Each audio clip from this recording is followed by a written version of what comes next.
A dangerous mess out on the Mississippi River tonight as workers move fast to try to clean up a benzene spill. We'll have the latest from the river's edge in a live report. Good evening, everybody. Thank you for joining us tonight. A benzene-leaking barge is still causing some serious problems here in our area tonight. It has meant a night on a strange cot for more than 1,000 Southern University students and a long night of dangerous work for crews on the Mississippi River. Ken Pasterek joins us now from the middle of the action on the river at the command center with news on whether downtown Baton Rouge will be shut down in the morning. Ken? Annie, no shutdown now, but good news, there's some rain out here, and that means that should help keep some of the gas from rising and getting into residential areas. But we're in for a long night tonight as emergency officials continue monitoring this potentially dangerous situation and keeping an eye on this barge and its dangerous cargo leak. Now, the Office of Emergency Preparedness is very busy answering calls from concerned residents, and they'll man those phones into the night. Earlier this evening, Mayor President Tom Ed McHugh met with city, parish, and emergency leaders to stay on top of this potentially dangerous emergency. Now, divers have been looking at this barge, and they will continue looking at this barge to make sure that this leak does not get into the Baton Rouge area. Joining me is Mayor President Tom Ed McHugh. Mayor Tom Ed. Joining me is Mayor President Tom Ed McHugh. What can you tell us about this situation now? At this point, the briefing that we had at 7 tonight, that information pretty much still holds. We're continuing to monitor activities with the state police, with the Coast Guard. Our emergency management office is open. We'll be open all night. Everything is, at this point, pretty much as it was at 7. Now, Southern University was evacuated, and some of the people in Scottsville were told to stay in their homes earlier this evening. What's the potential of having downtown Baton Rouge evacuated at this time or into the morning? Well, we're prepared for all eventualities, but we can't predict at this point that any of that will be necessary. We do have good communications with all the appropriate agencies. We'll continue to monitor it. We'll use the media and our CAL system, and if necessary, we'll go door-to-door knocking, but I don't anticipate any of that to happen. We're monitoring the weather. We're trying to coordinate all that activity and make sure that we protect the interests of the community.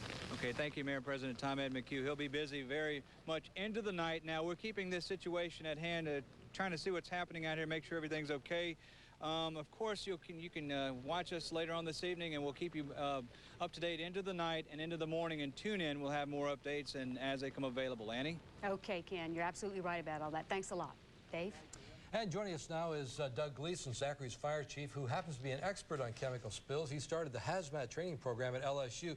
Chief Gleason, what will the rain do to these vapors? We heard some earlier information tonight that rain would be good, but you're telling me now that rain really won't have much effect. Is that correct? Dave, benzene is not soluble in water. In other words, it doesn't mix with water, so the rain would have very little effect. However, the high relative humidity will help hold the heavier than air vapor close to the surface and not allow it to rise up. All right, what about winds?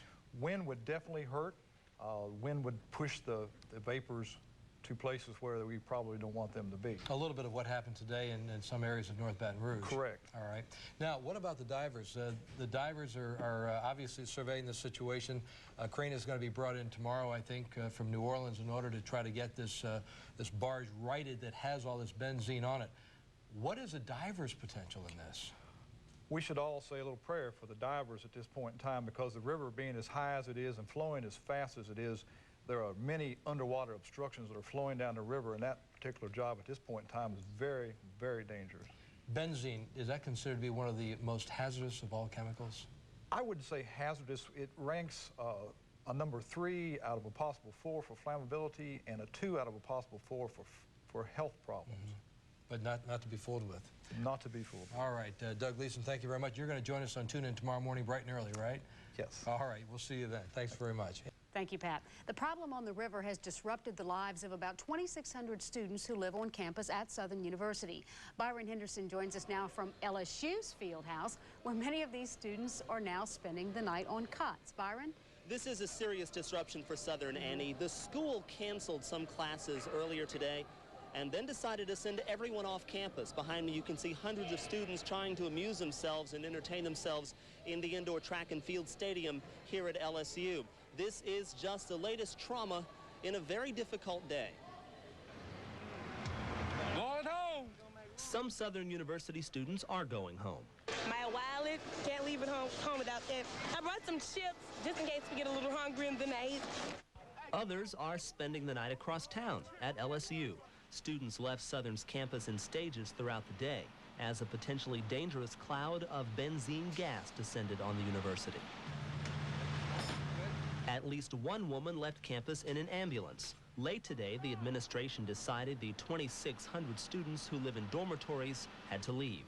We were fortunate enough to have the opportunity to go to the LSU field house. The campus began clearing out earlier in the day when university officials decided to cancel afternoon classes 3 hours ahead of schedule. But some students believe the university should have closed the entire campus much earlier.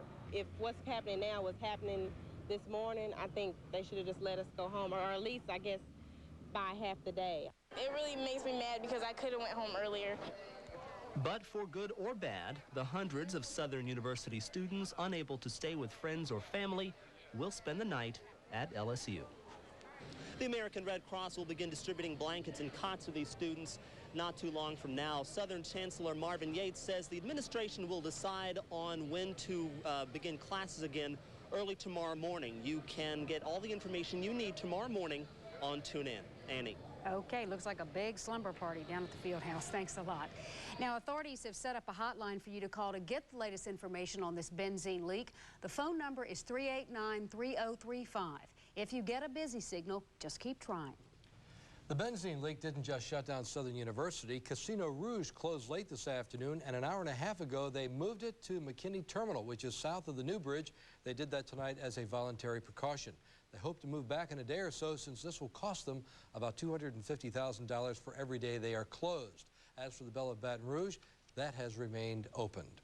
Well, rounding out this story, which has had many of us on pins and needles throughout the day and night, the crew of the tow that slammed into the bridge has been tested for drugs and alcohol. The results are still pending. The company says the pilot was on course yesterday heading down the river until a powerful side current in the swift-moving river pushed the boat off course. The disabled benzene barge on the West Baton Rouge side of the river has 400,000 gallons of chemicals on board. That's what they're worried about. And the river has been closed north of the old bridge for 2.5 miles to the large tows until further notice. And believe it or not, in the middle of all of this today, 12 more barges broke loose 6 miles south of the new bridge. Fortunately, they were retrieved very quickly. You could say it's been a headache on the river today. What a day. Actually, what a couple of days, really. Yeah. All right, let's head back down to Ken Pastrick for an update on the benzene leak. Ken, you got some new information for us? That's right, Dave. It's raining, but that's not going to stop work for tonight. If you look behind me, you can see the dive team preparing to head out to the barge to do some salvage work. I understand they're going to try to offload sometime later on this evening, early tomorrow morning, or sometime tomorrow afternoon. We're not sure exactly when, but joining me is Lieutenant Mike Edmondson with State Police. Mike, how is this going to work with the dive team tonight? They're going to go out there and they're going to assess the situation. They're going to go in the water. They're going to try to determine what kind of leak we've got down there to see if they might be able to fix it at that point. If not, we're going to start the offloading procedure sometime this evening. That's our plan right now. Probably when they go out there and look at it, they'll come back and then we'll regroup to determine exactly where we are. Have they been down and looked at it before, and what have they found? They have not been down. They've assessed it from a short vicinity of it, and they're looking at it. But right now, our main concern is to tell the public it's not a panic situation. We're monitoring it. As things become critical in areas, we'll start addressing those areas. But the best thing to do is just stay tuned to the local television, and we'll get the information out to them.